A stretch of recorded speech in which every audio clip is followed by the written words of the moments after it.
Assalamualaikum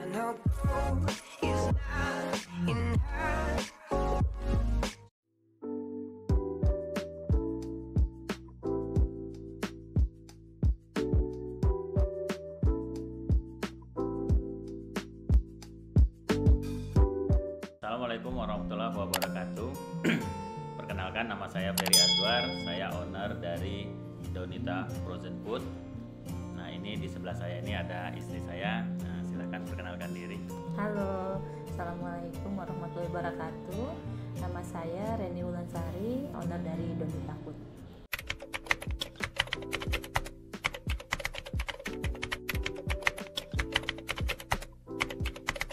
Oke, awalnya sih dari kita dulu pertama kali itu punya usaha namanya di IT ya, teknisi komputer dan jual beli komputer. Nah, itu saya jalani dari mulai kuliah sekitar sampai 2013 ya, jadi hampir 11 tahun lebih.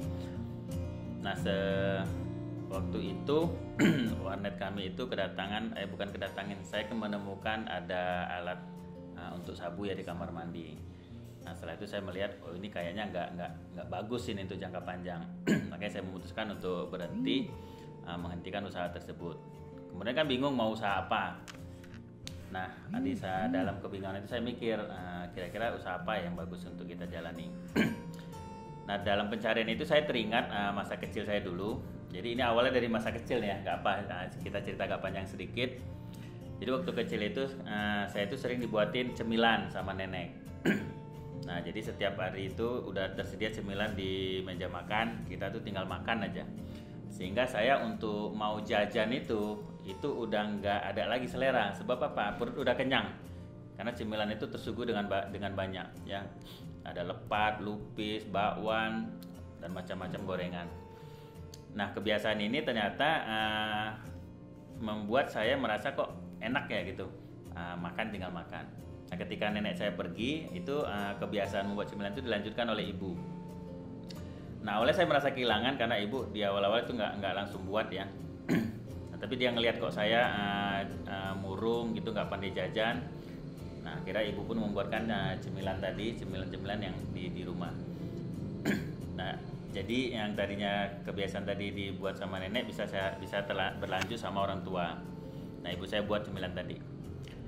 Nah, pengalaman ini menurut saya waktu saya kecil itu sangat berkesan ya sampai saat ini. Makanya saya selalu ingin gitu makan masakan orang tua. Nah, saya ngelihat sekarang orang tua, terutama ibu-ibu muda itu kan nggak punya waktu tuh untuk buat cemilan di rumah. Nah, kenapa nggak kita buat aja cemilan dalam bentuk frozen sehingga nanti orang tua masih punya kesempatan untuk masak. Nah, aktivitas masak itulah yang kita ingin dakwahkan istilahnya ya.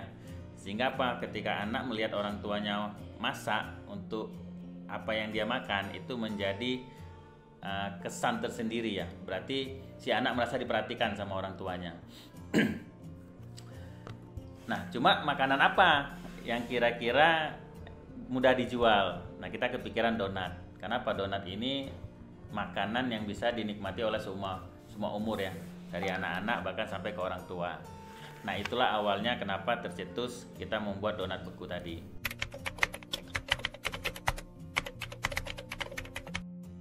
Nah, kalau dimulainya itu sejak 2014 bulan 9 ya. Itu sekitar berarti sekitar 6 tahun yang lalu ya. Ya, tapi sebelumnya udah banyak ya usaha-usaha. Ya, sebelumnya kita udah berbagai usaha, ada pernah ternak belut, ternak lele, kemudian kita pernah jual beli komputer, teknisi komputer, warnet, dasteran. Jual apa? Daster. Istri saya pernah jual daster, jual batik ya, jual baju batik.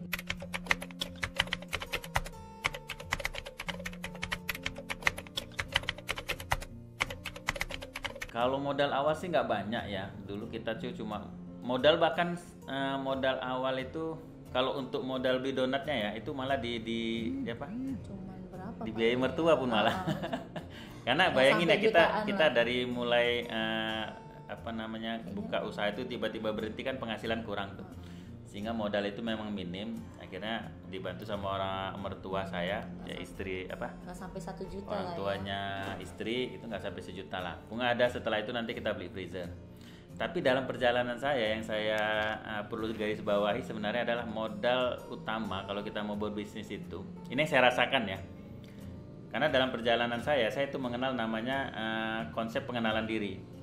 Nah bedanya dulu waktu saya jalankan bisnis 11 tahun itu nggak tahu itu potensi bakatnya di mana. Nah di 2014 bulan 4 itu saya kenal konsep bagaimana kita bisa mengenal karakter kita. Nah ternyata di konsep itu diajari nggak semua hal harus kita kerjakan sendiri. Nah waktu saya dulu belum kenal itu semuanya saya kerjain sendiri. Akhirnya nggak maju tuh bisnisnya. Nah setelah kenal konsep ini kita jadi tahu kekuatan kita di mana. Nah kita jadi tahu kekuatan istri di mana. Akhirnya kita bagi tugas. Nah kita sinerginya di situ. Karena kita bersinergi jadi terjadi percepatan. Nah makanya teman-teman kalau mau punya bisnis bagusnya sih tahu dirinya dulu deh.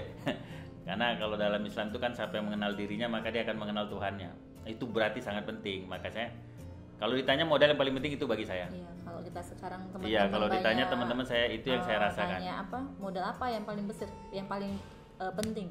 Modalnya yang mengenal diri tadi. Gitu. Supaya kita nggak segala hal dicobain gitu loh. Karena itu yang membuat kita melakukan karena nggak sesuai dengan kekuatan kita melakukannya gagal, lama-lama putus asa dan merasa tidak layak untuk berada di posisi sebagai pengusaha. Padahal belum tentu gitu loh. Itu sih sebenarnya modal paling penting sebenarnya. Baru nanti baru modal uang. Kalau modal uang sama jaringan lah, networking.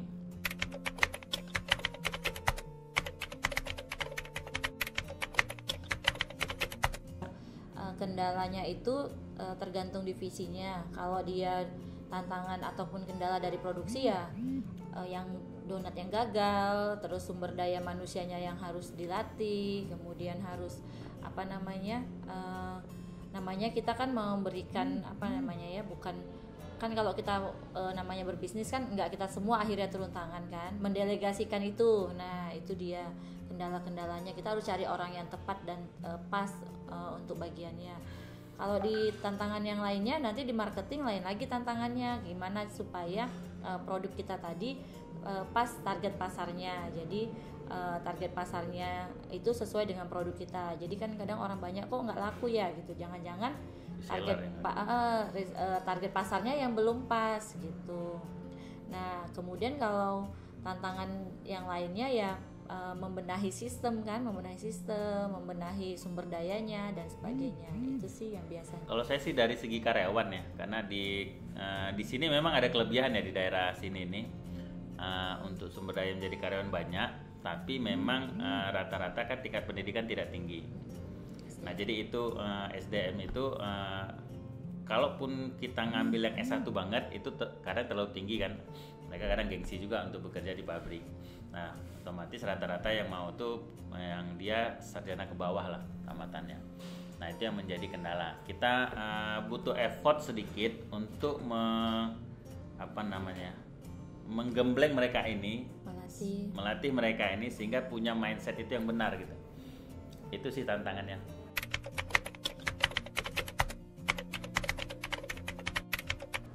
Jadi memang kan bagaimana sih peran keluarga gitu kan. Nah, jadi saya selalu bilang gitu, kalau memang bisnis itu bisa dikerjakan berpasangan gitu kan, atau bagi itu alangkah lebih baiknya. Tapi kalau dia misalnya ibu-ibu tanya dulu ridho suaminya gitu kan. Ada yang suka nih kok bisnisnya gitu-gitu aja kak gitu.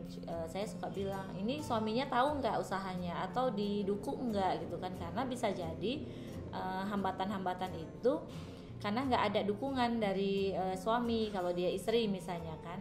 Nah itu yang perlu juga menjadi cukup penting gitu. Nah kalau seperti kami misalnya pasangan sudah suami istri kan, kami sama-sama sesuai dengan porsinya gitu, tugas bapak apa, tugas saya apa gitu. Nah tapi yang perlu juga penting diingatkan untuk teman-teman yang berbisnis dengan pasangan, dibedakan. Jadi urusan bisnis juga tidak usah dibawa-bawa dalam urusan ke rumah tangga. Kan ada tuh nanti agak sedikit berbeda paham waktu di usaha, terus nanti nggak dimasakin Sampai ke suaminya, nggak.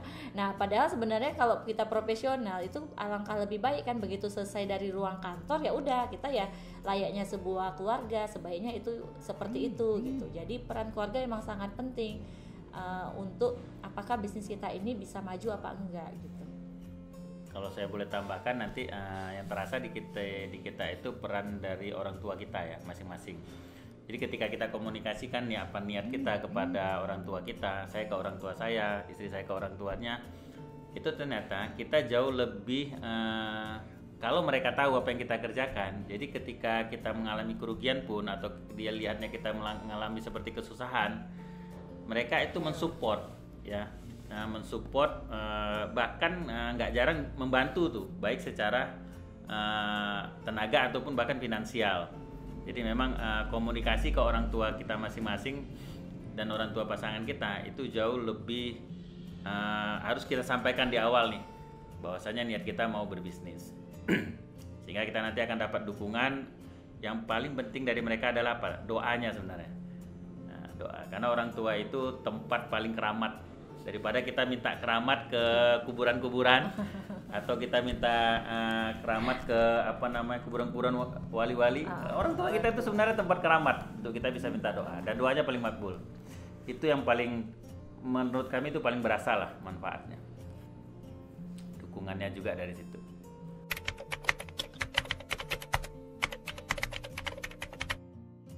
Kalau couplepreneur itu kan entrepreneur yang suami istri ya. Kalau ditanya apa sih keuntungannya? Keuntungannya kita gak ada curigaan pertama. Jadi kalau saya pergi kemanapun, ada urusan apapun, dia bisa kita libatkan. Contoh nanti kita ada acara di tanggal 24 ya, ada acara di JW Marriott dan itu nginap 4 hari. Bayangin kalau kita nggak libatkan dia, nanti di sana dikira tak ada apa-apa kan gitu. Itu manfaat pertama sebenarnya, menghilangkan kecurigaan. Nah yang kedua, yang saya rasakan sebagai suami ya, ketika istri itu terlibat ikut mencari, bukan mencari nafkah ya, dibilang ikut membantu kita, mereka tahu perjuangannya, sehingga yang saya lihat di istri saya sampai saat ini mampu menahan gairah untuk belanja. Nah jadi kan kalau mak-mak ini kalau udah punya duit banyak, itu bawanya pengen shopping. Tapi kalau dia nggak tahu bagaimana perjuangannya, itu kayak nggak ada remnya gitu. Nah kalau kita libatkan dia, mau belanja itu ada remnya, sehingga kita nggak usah terlalu khawatir gitu. Nah itu manfaat yang saya rasakan. Kalau dari beliau mungkin beda lagi. Ya kalau saya sih, jadi kan bisa kemana-mana berdua ya. Ya berdua gratis. Jadi kalau kita diundang, misalkan keluar kota, kalau kayaknya belum pernah ya. Iya diundang, cuman kita belum bisa ya. Iya, kalau cuman kita diundang keluar kota, kami selalu bilang kami satu paket. Gitu. Ada urusan untuk usaha ya bisa bareng-bareng gitu kan, dan saling menutupin, tahu kelemahannya, tahu tahu kelemahan tapi tahu kelebihannya. Iya, jadi memang saya sama Denny partner banget ya. Kita tuh kalau setelah kita kenal karakter kita, saya sama Denny siang malam. Sayang langit dan bumi banget. Jadi awalnya ketika kita belum kenal karakter kita pakai konsep Steven ini, itu kok kayaknya bisa gue berjodoh sama dia gitu kok. Karena perbedaan itu siang malam. Saya pelupa banget, dia tukang ingat. Saya yang jangka panjang banget, yang banyak mimpi, yang punya konsep. Nah sementara dia yang jauh-jauh tuh gak kelihatan, taunya yang dekat-dekat. Jadi makanya saya terbantunya gini, begitu saya tahu saya jagonya di konsep, saya yang buat marketing, saya yang buat bahasa copywriting, saya yang buat konten, saya yang buat desain. Nah eksekusi salesnya nanti setelah dapat dari situ leadsnya kan kesini dia. Nah ternyata saya terpelajari waktu dulu saya bisnis itu saya nggak tahan, bosenan untuk jalanin memfollow up orang, nanyain orang, itu kan pekerjaan berulang tuh. Nah di situ saya nggak kuat endurance-nya. Nah sementara dia hebat di situ. Nah begitu kita tahu nih, oh pantes dulu tuh aku bosen banget kerja ini karena cara kerjanya beda, nggak seperti yang sesuai dengan kehebatan kita. Nah, makanya karena begitu udah tahu ini, kita tinggal bagi job. Nah ini bagianmu nih, nah, ini bagianku. Jadi begitu kita masuk ke ranahnya dia udah tinggal bilang, jangan masuk, ini bagian saya. Nah begitu dia masuk ke ranah saya, mau mikirin copywriting, mau mikirin marketing, saya nggak sanggup juga. Udah nggak akan sanggup untuk menghayal, mengarang gitu. Dia kehebatan nggak bisa ngarang. Kalau saya jago ngarang banget. Nah karena saya punya background IT, saya buat website itu di saya itu pembuatannya. Kemudian hal-hal di dunia online itu saya semuanya ngerjain. Nah dia masuk di ranah offline-nya. Jadi kayak mencari di mana supplier ini, supplier kita kan, bahan-bahan baku kita, kemudian nyarinya di mana, ketemu orangnya, pokoknya yang lapangan dia banget lah. Saya tuh yang behind the scene-nya. Jadi jangan pikir kan karena siang dan malam gitu kan, jadi kiranya pasti ribut. Tapi karena nggak kenal, tapi kalau udah kenal dirinya ya walau kalau malam waktu belum tahu memang sering kado kita ribut ya kan. Sehari itu bisa berapa kali. Sering lah karena saya peritilan detail ya kan, bapak orangnya nggak ingat, jadi kalau itu bayangin ya, kalau ini lupa kan pasti kalau nggak paham udah langsung kayak mana gitu. Tapi kalau kita yang udah, malah saya udah nggak usah diurusin yang peritilan itu gitu, urusin aja yang besarnya gitu. Makanya ini kalau saya boleh ulang lagi, kenapa saya bilang itu mengenal karakter itu modal utama. Anda kebayang nggak kalau kita nggak tahu karakter masing-masing, boro-boro mau ngurusin bisnis loh, saya merinding. Kita ngurusin masalah kita aja belum kelar gitu loh. Apalagi kita mau ngurusin pelanggan yang komplain, karyawan yang komplain. Begitu kita dapat masalah dari karyawan, dari pelanggan, kita punya masalah, akhirnya itu nggak keurus. Makanya begitu kita paham kita masing-masing, ngeremnya enak. Makanya kami pede aja, udah kita couple planner aja kemana-mana bareng. Karena orang biasanya takut tuh menjalankan bisnis bersama karena sering begaduh kan. Nah karena mereka nggak kenal masing-masing dan nggak mau memahami. Makanya itu modal lebih penting daripada uang itu sebenarnya.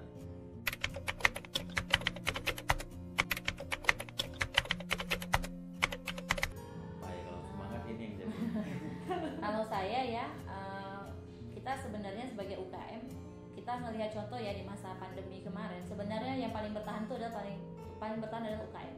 Bisa lihat banyak berita, banyak data yang menunjukkan bahwa pelaku usaha yang bertahan di masa pandemi itu malah sebenarnya UKM dibandingkan perusahaan besar, banyak yang koles, banyak yang di PHK. Nah jadi saya selalu bilang kita harus optimis gitu kan. Kita walaupun berada dari rumah, kita hanya punya 1-2 pegawai mungkin di awal, tapi insya Allah itu malah bisa membantu masyarakat, membantu pemerintah. Karena daripada kita berkoar-koar mencari kerja, kenapa nggak kita yang buka peluang usaha. Nah itu mungkin motivasi ya, saya bisa tambah karena trennya ini saya lihat dari Google ya. Google itu lagi tren mengembangkan lini Google My Business-nya, Maps-nya. Ini berarti peluang teman-teman bisnis dari rumah itu akan jadi tren ke depannya. Bisnis dari rumah. Jadi nggak usah mikir modal besar harus punya toko, punya peralatan lengkap, nggak usah. Anda cukup modal dari rumah, pakai aplikasi, itu sudah sangat membantu zaman sekarang. Karena trennya ke depan seperti itu. Karena bisa juga kita nggak pandai nih produksi, ada tetangga kita yang pintar, ya kita di bagian salesnya. Jadi jangan berpikir selalu berbisnis itu mulai dari produksi, buat sendiri, jual sendiri. Bisa jadi ada yang dia enak tapi ibu itu nggak pandai jualin. Nah kita yang mungkin anak muda lebih up to date, bisa pasarnya ada, bisa buat Instagramnya, bisa buat media sosialnya, diambil gitu, dan bekerja sama dan berkolaborasi lah. Konsep ini yang membuat kenapa kita punya produk nggak hanya donat. Jadi hampir kita punya tuh cuma donat yang kita buat sendiri, risol, kebab. Nah yang lain itu seperti dimsum yang lain itu kita konsinyasi sebenarnya. Kita tahu dia pandai buat, kita coba enak, ini berkelas. Nah kita coba bantu jual. Jadi itu hanya ibu-ibu rumah tangga biasa sebenarnya. Terima kasih telah mendengarkan cerita dari kami. Nah, semoga bisa menginspirasi semuanya yang mendengarkan. Nah, maju terus UMKM Indonesia. Assalamualaikum warahmatullahi wabarakatuh.